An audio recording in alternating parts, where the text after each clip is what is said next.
오늘 아침에는 어제 아침에 이어서 시편 1편 3절 말씀 다 같이 한 목소리로 한 호흡으로 합독하십니다. 시작. 그는 시냇가에 심은 나무가 저를 따라 열매를 맺으며 그 잎사귀가 마르지 아니함 같으니 그가 하는 모든 일이 다 형통하리로다. 아멘. 시냇가에 심은 나무라는 제목으로 말씀을 나누겠습니다. 시냇가에 심은 나무는 어떤 사람인가? 복 있는 사람입니다. 왜 복 있는 사람인가? 말씀을 가까이 하기 때문에 말씀을 가까이 하는 자는 시냇가에 심은 나무와 같다고 성경은 우리에게 말씀하고 있습니다. 친구들 가운데 중학교, 고등학교, 초등학교, 대학교 그리고 이제 인생의 70고개를 바라보는 우리 친구들을 돌아보면 죽은 친구들도 있고 또 잘된 친구도 있고 그렇지 못한 친구도 있어요. 학교 다닐 때는 다 같은 반 학생이었습니다. 근데 수업 시간마다 선생님께 야단 맞은 친구가 있는데 하여튼 책의 여백에 하여튼 만화를 그려요. 만화를. 결국 그 친구는 만화가가 됩니다. 그리고 만화가 협회 회장까지 하더라고요. 또 어떤 친구는 그릇 만드는 공장에 들어갔습니다. 아니 다른 직장도 많은데 하필이면 그런 그릇을 만드는 공장에 들어가냐 하고 친구들끼리 쑥뚝쑥뚝 했어요. 그러나 그 친구는 그릇 만드는 공장에 가서 그릇 만드는 세계적인 명품 그릇에 락앤락이라고 하는 우리 그릇이 있죠. 그 그릇 회장이 되었습니다. 그리고 현 경영에서 손을 뗄 때에 모든 것을 자기 회사의 직원들에게 주식으로 다 돌려주고 했던 아주 그런 친구가 있어요. 그래서 우리가 무엇을 가까이 하는 것이 그 사람을 결정하게 되는 것인데 하나님의 말씀을 가까이 하는 것은 시냇가에 심은 나무와 같다고 성경은. 하나님의 말씀을 가까이 하는 것은 하나님을 가까이 하는 것입니다. 그래서 시편 73편 28절에 하나님을 가까이 함이 내게 복이라 그렇게 말씀하세요. 우리는 창세기의 에덴 동산의 교훈을 잘 살펴야 합니다. 창세기 2장 10절에 보면 거기 강이 에덴에서 흘러나와 동산을 적시고 거기서부터 내 근원이 되었다고. 그래서 첫 번째 강 비손인데 거기는 정금이 있는 하일라 땅을 이렇게 적시는. 그리고 또 베들레헴과 호마나도 그곳에는 보석들이 나왔다고요. 둘째 강의 이름은 기혼이고 후스 온 땅을 두루 적셨다고. 셋째 강의 이름은 히데겔이라 아수르 동쪽으로 흘렀으며 넷째 강은 유브라데라. 이거 굉장히 중요합니다. 정금이 있고 보석이 있고 그런 땅도 에덴 동산에서 흘러나오는 이 강물이 대단히 중요하다는 거예요. 아무리 부자라도 하나님께서 주시는 이 생명 이거 소홀히 해서는 안 된다는 거예요. 아무리 넓은 땅, 기혼 땅, 구스, 히데겔 이런 이제 용어들이 나오는데 넓은 토지를 갖고 있는 사람도 에덴에서 흘러나오는 이 강의 이 축복이 있어야 된다는 거예요. 그래서 사람이 떡으로만 사는 것이 아니고 하나님의 입에서 나는 모든 말씀을 사는 영적 존재이기 때문에 에덴이라고 하는 기쁨, 기쁨이 주는 이 생수의 근원에서 흘러나오는 아주 귀한 이 것이 그가 부자이든 보석을 많이 갖고 있든 사회적인 지위가 높든 많은 또 땅을 거느리고 있든 하여튼 다 꼭 가져야 될 것입니다. 그래서 사도 요한이 네 영혼이 잘된 같이 범사에 잘되고 강건하기를 기도한다, 그렇게 말씀하세요. 그러니까 오늘 아침에 우리에게 이 말씀을 가까이 하고 말씀으로부터 흘러나오는 귀한 하나님의 이 축복이 그에게 있는 자는 생명 강가에 심기운 시냇가에 심은 나무와 같다, 그렇게 성경은 복 있는 사람이라고 말씀하고 있습니다. 제가 들은 얘기인데 우리나라 그 재벌이 우리 노회에 서망교회에 그 부인이 권사로 다녔습니다. 남편이 암으로 시간을 다투게 되는 그런 일이 있었는데 예수를 믿지 않아요.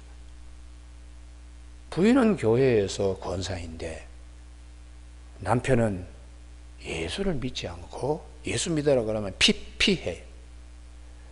그래서 권사님이 너무 안타까워서 교구 부목사님을 모셔다가 예배를 드렸는데 교구 담당 목사님이 예수 그리스도의 생명에 대하여 말씀을 하셨어요.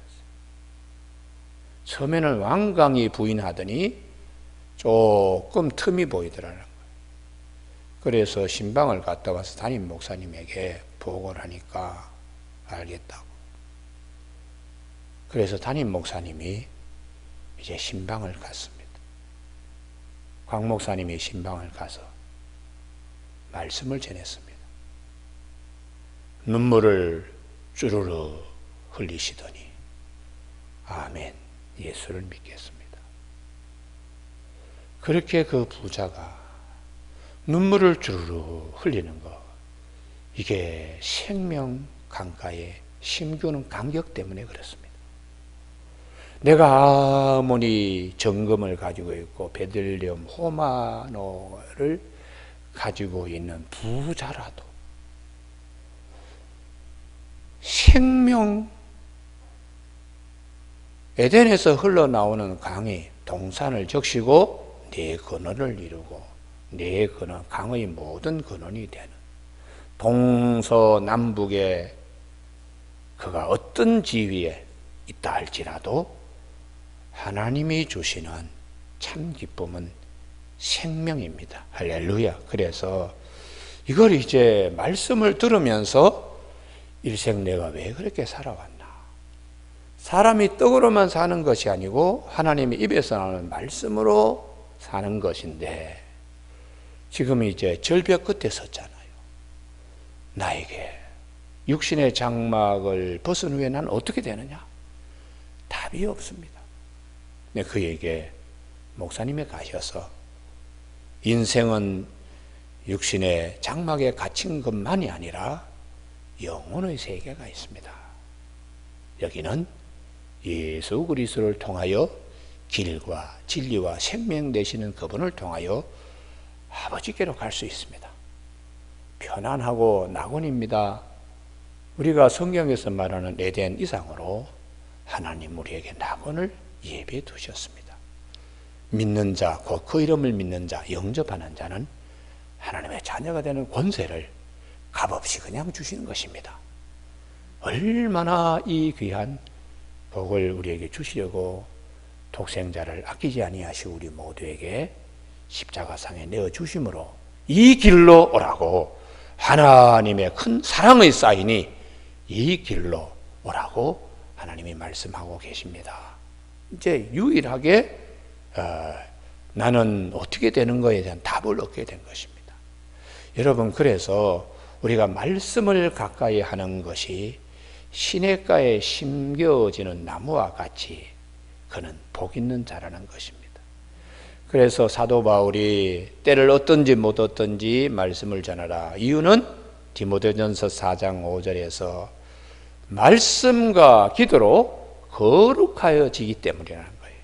말씀과 기도로 거룩하여지기 때문이라는 겁니다. 우리가 묵상한다. 어제 아침에 살펴본 것처럼 율법을 즐거워하며 주야로 묵상한다. 이 묵상이 낮은 소리로 암송하고 그리고 또 그 말씀을 다시 되새김질하는 겁니다. 그 가운데는 기도가 같이 동반됩니다. 하나님, 이 일을 어떻게 하면 좋겠습니까? 묻는 기도가 있습니다. 그때에 말씀이 나에게 답을 합니다. 말씀이 나에게 답을 할 때에 기억나게 하시고 생각나게 하시는 성령님이 역사하시기 때문에 성령님의 이 인도하심, 생명 강가로, 진리의 강으로 우리 영을 소성케 하시는 성령님의 역사가 있기 때문에 생명 강가라고 그렇게 말씀하십니다. 우리가 오늘 본문에 시냇가에 심은 나무, 이 심은 이 뜻 자체가 이식된 이란 뜻입니다. 그러니까 트랜스플랜트, 양자강 남쪽에 있던 감귤이 북쪽으로 옮겨가면 탱자가 된다는 말이 있잖아요. 반대로 북쪽에 있는 탱자가 양자강 남쪽으로 옮겨지면 감귤이 된다. 그분들은 그렇게 설명을 합니다. 성경도 너희가 전에는 어둠에 있더니 이제는 주 안에서 빛이라. 그러니 옮겨져서 어둠이 빛이 된다는 거야. 할렐루야. 그래서 이게 시냇가에 심은 나무, 이건 대단히 중요한 축복입니다. 여러분, 오늘 아침에 나무도 그렇고 물도 그렇고 나무도 그렇고 고기도 그렇고 물을 떠나서 살 수가 없습니다. 사람도 하나님의 은혜를 떠나서는 살 수가 없어요. 그래서 그 은혜의 강, 이걸 수없이 말씀하고 있습니다. 그 은혜의 강은 생명의 강이기도 하고 축복의 강이기도 합니다. 그래서 에스겔서 37장에 생기가 들어가서 우리가 사는데 그 생명의 강은 에스겔서 47장에 보면 처음에 그분이 나를 등으로 떠밀어요. 그래서 처음에는 발목까지 오는 곳에 이르게 하더니 그리고는 거기에서 멈추면 안 된다는 거죠. 더 떠밀어 넣어서 1,000척을 또 가게 이렇게 합니다. 무릎만큼 오게 이렇게. 그 다음에 더 떠밀어 넣어서 허리만큼 오는 데까지 경험시키더니 그 다음에는 내가 도저히 감당하기 어려워, 헤엄쳐서도 건너기 어려운 큰 강에 이렇게 하신다는 거예요. 이게 생명강입니다. 그것이 성전의 문지방에서부터 흘러나온다. 에덴 동산에서 흘러나오는 강이 4개의 큰 강을 이루듯이 성전의 문지방에서 흘러나오는 이 강물이 사람으로 하여금 처음에는 발목 신앙이 되게 하죠. 교회 그냥 마당만 밟다 가다가 조금 더 깊어지게 무릎을 꿇고 기도하는 사람으로, 그리고는 허리를 굽혀 봉사하는 사람으로, 그 다음에 모든 것을 다 하나님께 맡기는 신앙, 내 길을 여호와께 맡기라, 그를 의지하면 그가 이루시고라는 신앙까지 이르게 하고, 더 나아가서 강 저편에 있는 생명 강가에 있는 나무들의 열매를 보게 되는 경지, 12달 서로 다른 실과를 맛보게 되는 경지, 그 잎사귀가 약재료가 되는 경지까지 들어가게 하나님이 하십니다. 그래서 성경 말씀 처음에는 복음서 보다가 의심도 생깁니다. 어떻게 물 위에 예수님이 걸어올 수 있어? 죽은 사람이 어떻게 부활해? 어떻게 눈먼 사람이 어떻게 그렇게 갑자기 뜨게 돼? 이런 많은 의심이 말씀의 깊이가 더해지고 말씀이 송이꿀보다 더 달게 될 때에 나중에 12닷으로 단 실과를 맛보듯이 그 잎사귀가 약재료가 되듯이 모든 말씀이 아멘이 되는 거예요. 할렐루야. 그러면서 성경의 어디를 보더라도 하나님의 은혜를 경험하게 됩니다.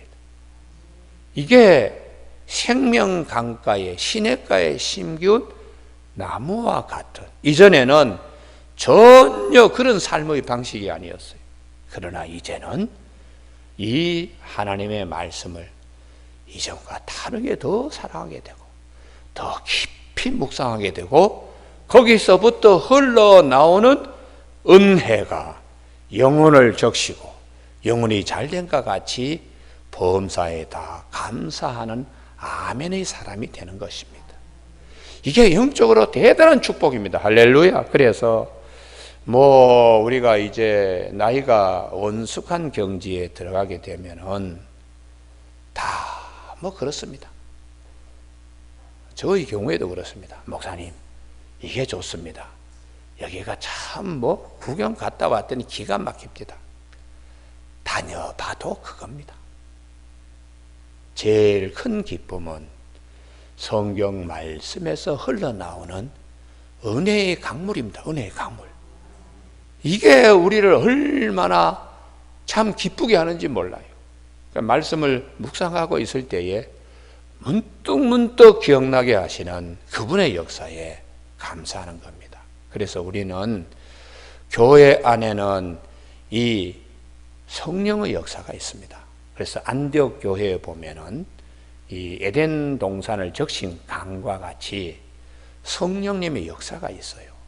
그래서 안디옥 교회는 훌륭한 일꾼들도 많지만은 고린도 사도행전 13장 2절에 주를 섬겨 금식할 때에 성령이 이르시되 내가 불러 시키는 일을 위하여 바나바와 사울을 따로 세우라 하시니 성령님의 음성이 들려지고 성령님이 운행하시면서 성령의 역사들이 일어납니다.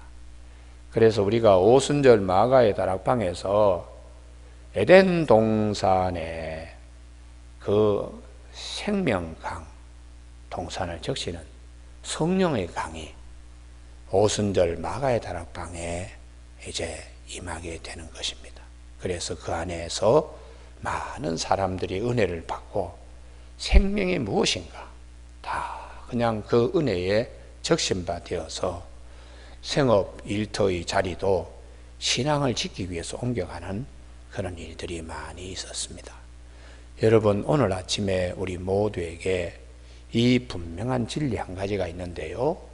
세계의 4대 문명지 겐지스 강이 인도 문화를, 황허강, 양저강이 중국 문화를, 애굽의 문화는 나일강이, 또 근동 지역의 유브라데 티그리스 강, 거기에 바벨론 문화가 그렇지만 다 강을 끼고 있어요. 한강도 마찬가지로 서울이요. 그런데 예루살렘은 아무리 눈 비비고 찾아보더라도 강이 없습니다. 그럼에도 불구하고 예루살렘, 평화의 도성, 온 우주의 중심으로 하나님의 예루살렘을 두는 것은 가시적인 강이 아니고 불가시적인 생명의 강이 흐르기 때문에 예루살렘입니다. 성전을 통하여 그리고 생명의 주가 오시기 때문에 예루살렘에서 교회가 시작되는데요. 거기에는 생명강의 시작이 거기서 되기 때문입니다. 여러분, 오늘 아침에 그 생명강의 주인이 이렇게 말씀하십니다. 요한복음 6장 35절에 내가 곧 생명의 떡이다. 내게 오는 자는 결코 줄이지 아니할 터이요 영원히 목마르지 아니하리라. 그렇게 말씀하세요. 그래서 요한복음 7장 37절에 명절 끝날 곧 큰 날에 예수께서 서서 외쳐 이르시되 누구든지 목마르거든 내게로 와서 마시라. 나를 믿는 자는 성경의 이름과 같이 그 배에서 생수의 강이 흘러나오리라 하시니 이는 그를 믿는 자들이 받을 성령을 가리켜 말씀하신 것이라. 그렇게 말씀. 그럼 성령님은 우리에게 어떻게 크게 임하시나? 날마다 샘물에 가서 뜨레박질 하듯이 말씀을 통하여 성령님 우리에게 끊임없이 그것을 주십니다. 그래서 요한복음 14장 16절에 성령을 우리에게 늘 함께 주시겠고, 26절에 요한복음 14장 26절에 보혜사 곧 아버지께서 너희에게 보내실 성령, 그가 보혜사 곧 아버지께서 내 이름으로 보내실 성령, 그가 너희에게 모든 것을 가르치고 내가 너희에게 말한 모든 것을 생각나게 하리라. 평안을 너희에게 끼치노니 곧 나의 평안을 너희에게 주노라. 내가 너희에게 주는 것은 세상이 주는 것 같이 아니하리라. 이렇게 말씀하십니다.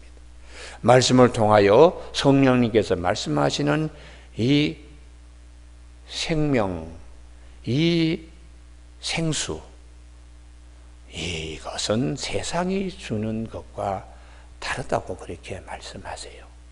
그래서 교회 안에는 이런 성령님의 역사가 있기 때문에 많은 열매가 맺히는 일이 있습니다.